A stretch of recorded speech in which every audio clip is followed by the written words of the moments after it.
Hello, my paranormal peeps, and welcome back to another Deep Woods Paranormal podcast, where we're making the paranormal normal. So, on this podcast, we're going to talk about folklore. We're going to continue to talk about folklore. We're going to talk about 7 on this podcast, and on the next one, we'll talk about 8. So, we're going to talk about the Wendigo. We're going to talk about the Rougarou. We're going to talk about the Melonheads, the Jersey Devil, the Hugawigi. So bear with me. Some of these names are really hard to pronounce. They're probably Indian names that I haven't heard of before. So the Night Marchers, the Banshee, and then that's it. We're going to talk about those 7, and then we'll get into 8 more on the next podcast. Okay, guys? So let's start real quick with the Wendigo. And this is the spirit of the frozen north. So where do Wendigos come from? Well, pretty much I've heard they're almost anywhere at this point. But they're commonly found in northern Minnesota, Ontario, and the Great Lakes forest. So I've talked about Wendigo many times. They're a creepy as hell type of monster that basically it's almost like a zombie that essentially has been just released into the forest. Supposedly, if you get bitten or scratched by a Wendigo, you become a Wendigo yourself, and then you are destined to wander forever and continue to want to consume human flesh and stuff like that. And then, unfortunately, your appetite is never really full. You're never really full. You're always hungry, so you're always consuming and looking for more people to eat, essentially. So it says long before European settlers arrive, Iguanian tribes warned of giant creatures that once was human but consumed by hunger and turned into a monster. During the brutal winters, famine sometimes drove people into cannibalism, and legends said that act summoned a Wendigo. Eyewitnesses stated back in the 1600s and continued through fur trap journals. One of the most famous cases was the Swift Runners in 1878. A Cree hunter who murdered and ate his family during a harsh winter, he claimed to have been possessed by the Wendigo spirit. So the Hudson Bay Company, later missionaries who recorded the lore. So basically, these people resorted to cannibalism because they could not find food. And imagine being out in the forest in the freezing cold. Probably in the teen temperatures or colder.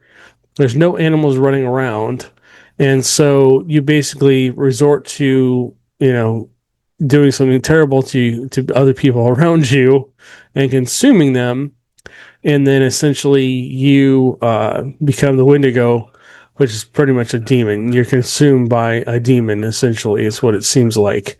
The Wendigo stories have been around for a long, long time. I've heard many people talk about them. There's a lot of videos on them out there.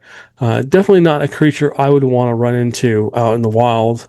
I do keep my eyes open for weird stuff. I mean, I'm always looking for Bigfoot and anything out there in the forest. But thank God I've never come across a Wendigo, because I would probably shoot first and ask questions later. All right, so let's get into the Rougarou. This is Louisiana's Cajun werewolf. Where does this thing reside? It says the bayous and swamps of southern Louisiana. And then what happened? Cajun families told their children not to break Lent, or the Rougarou would get them. Described as a wolf man with red eyes and a taste for blood, it said to roam the marshes around New Orleans and Houma. Local legends tell of a trapper in the 1800s who shot what he thought was a large wolf. When he returned with help, only a bleeding man lay there in the reeds, who then vanished. Early French settlers whose loup-garou werewolf tales mixed with Cajun Catholicism, Bayou hunters and later paranormal groups investigating the swamps at night um, found lights and mutilated livestock. So, sounds more like a dog man, the Rougarou. People also said it's a Bigfoot, but I think it's more of a. I think it sounds more like a dog man. Could it be a person turning into werewolves? I don't know. For that kind of transformation to happen inside a body, I mean, look how many years it's taking our bodies to transform to what they are now, and for something to be able to transform like you see in a movie, grow longer fingers and grow a snout and grow all this fur and get bigger ears and turn into a werewolf, that would probably take, if the human evolution went that way, it'd probably take thousands of years, if not longer, for a human to actually turn into a werewolf-like creature, unless some of us never really came from, never went down the actual human evolution. Maybe we turned more to wolf-like instead of ape-like. You never know. Anyways, it's a lot of theories. But the Rougarou is definitely a scary kind of beast. I do believe it's more like a dog man. And I don't know if maybe it was, in this case, it was a misidentification. Maybe this guy was wearing some kind of outfit. Back then in the day, they basically wore furs and stuff to stay warm. So maybe he was misidentified and shot. And then they realized later on that maybe he wasn't who they thought he was. Anyways, all right, so let's move on to the melon heads. This I've never actually heard of. If you've heard of the melon heads, let us know down below. Make a comment about this. Do you investigate them? I don't know. The backroad horror of Ohio and Michigan. So these guys are found in Kirkland and Chardon, Ohio, Holland, and Michigan. So, like I said, this is very interesting. I'm going to have to look this up and find out more about them. But it says the stories claim that in the early 1900s, a group of children suffering from, I don't know what that is, hypodyscelerius, were examined by Dr. Crow, a reclusive physician. When the asylum burned down, the surviving kids fled into the woods. Over time, they became feral and vengeful.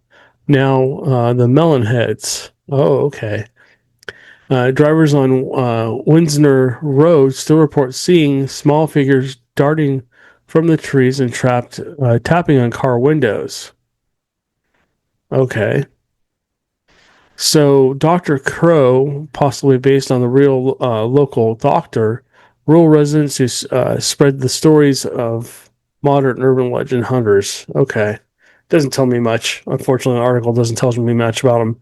But it sounds like it was just a bunch of kids that basically broke loose from some kind of hospital. Sounds like, unfortunately, they are being, having horrible things done to them. And when they left the orphanage or whatever it was, the hospital, they started attacking cars and stuff like that, and basically becoming a little bit more like a wild person, which makes sense. There are said to still be stories of people talking about wild people out there, or they look like humans, and people are saying they're not Bigfoots and stuff like that. I think wild men are probably still out there as well. I don't think that the people they try and say that these are what people are calling Bigfoots, but they're not.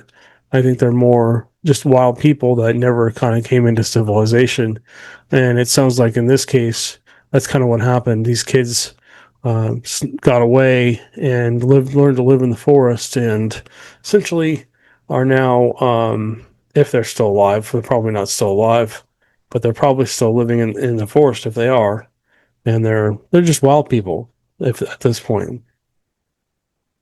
All right, so let's get to the Jersey Devil. Curse of Mother Leeds. Okay, so I'm sure everybody's heard the story of the Jersey Devil. There's many renditions of it, where the mom basically had a demon son. I don't want to get too much into it because we do have audiences of all ages on here. Anyways, when the kid came out, he wasn't human, and essentially he came out with like the legs of a goat and the upper body of a human, but he had wings and the face of something scary. Let's just put it that way. Use your imagination.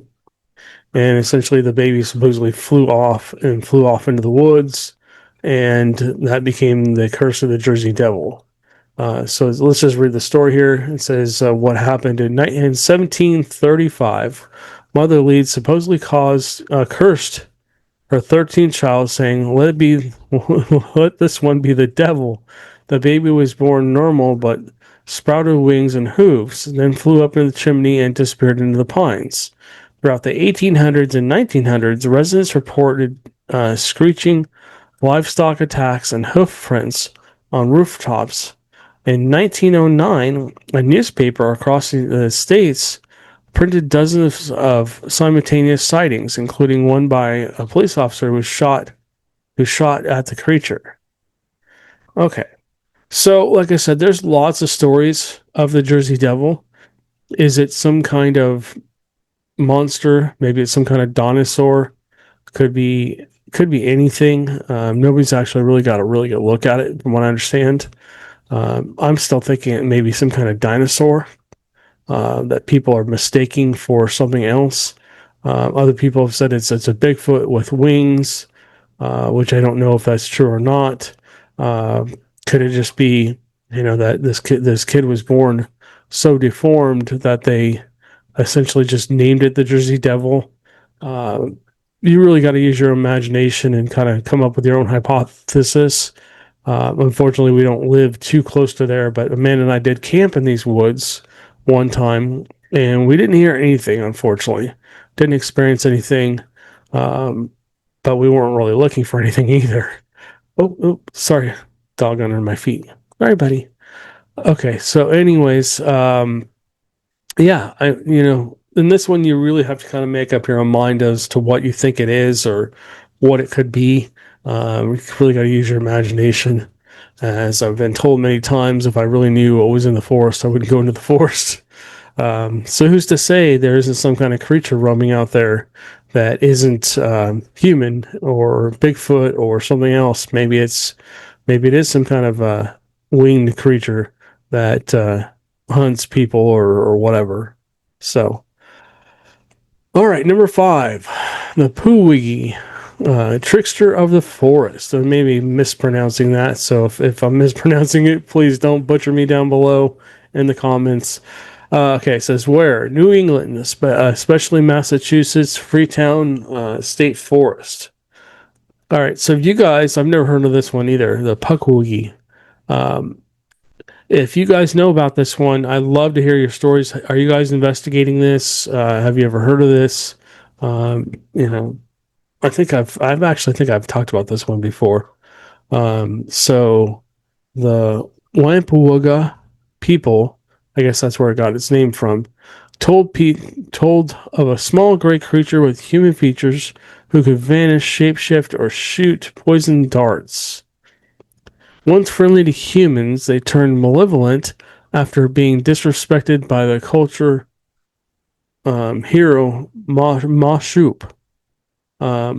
Modern hikers near Bridgewater Triangle describe seeing glowing orbs, feeling pushed near cliffs, or being lured off trails by laughter. So the Wigba tribe, early Puritan settlers who demonized native spirits in the 20th century, and paranormal investigators basically kind of gave this thing its name and basically helped the legend grow. So I think I've read about this. I think we talked about this on another podcast where kids were driving down the road, and along a brick road, they saw, sorry, alarm for work. They saw some kind of a grayish, like almost like it looked almost like a alien, like a gray alien, basically climbing up this wall. and essentially then it basically disappeared. But it did have glowing red eyes, and it scared the heck out of him. So, anyways, have you guys experienced this? Feel free to comment down below. I'd love to hear your stories. Are you actively investigating this? Would love to know more about this thing. All right, so this one I've actually heard a lot about. There's been shows about this, and I've met a couple of people that actually came from Hawaii. This is the Night Marchers, the Hawaiian Ghostly Warriors. And it says the Hawaiian Islands, Oahu, Maui, and the Big Island is where these are found. And local lore says that on certain moonless nights, ancient Hawaiian warriors rise from their graves and march into ghostly possession to sacred sites. Drums echo, torches flare, and Congo shells blow through the valleys. Anyone who looks directly at the Wakapu, the night march, is doomed to die. Witnesses are reporting glowing torches moving in formation across the valleys, like Nemu, I can't pronounce that, Pai, and Kelui Point. Some locals say you can survive if you lie flat and show respect. So this has basically been handed down by Hawaiian elders, and then there's been modern accounts of soldiers stationed in Oahu, and hikers have also seen the march. So I've actually heard about this. One of the people I worked with a long time ago, back in like 2011, 2012, came from Hawaii, and she said that ghosts is kind of like Japan. Ghosts are very respected in Hawaii. They protect things in Hawaii. She was telling me about how I needed to make sure I was respectful. If I felt like I was around a ghost, to be very respectful towards them, because they can hurt you, and but they could also bring you good fortune, and they could be very helpful. And then I've also heard about these too, where they basically hike down through the valleys and into areas of the forest and stuff, and it's pretty cool. I would imagine it'd be really amazing to actually see. One of these days we'll have to go to Hawaii. Excuse to get away to Hawaii, right? And go investigate this. It'd be a lot of fun to go see this, actually experience this with my own eyes, and maybe try and get it on camera. All right, so number 7, the Banshee. This is Ireland's wailing omen of death. So it says they're found in Ireland and parts of Scotland. Excuse me for a second. Okay. For centuries, families claimed to hear a woman wailing outside their home just before a loved one died. This kneeling woman, or bean seed, was believed to attach herself to an old Irish Canes like the old O'Neills and O'Briens. Clans. Old Irish clans like the O'Neills and the O'Briens.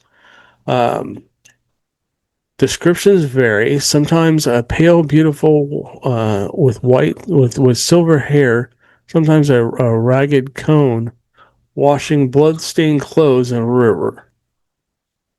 In the 1800s, Ireland, reports were so common that even newspapers printed banshee warnings. That's interesting.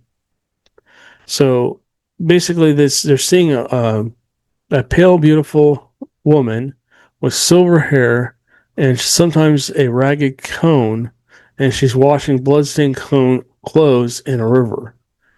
That's interesting. So essentially, if you see her, someone in your family is going to probably die. Or if you hear her wailing outside your home, a loved one could possibly be about to die. That's creepy. Yeah, that would be a little freaky if all of a sudden you're asleep and all of a sudden you hear a woman crying and you look out and you see that, and then you turn around and somebody in your family passes away. I've heard of the Banshee, but I've heard about it actually over here, not in Ireland. But yeah, this is interesting. Anyways, guys, we're going to wrap this up. It might be a little shorter than normal. But I just want to thank you guys for listening and watching. If you do me a favor, go down there and hit the like button if you enjoyed this. And make sure you subscribe and hit that notification bell. so you don't miss the next one. And we will catch you guys on the next one.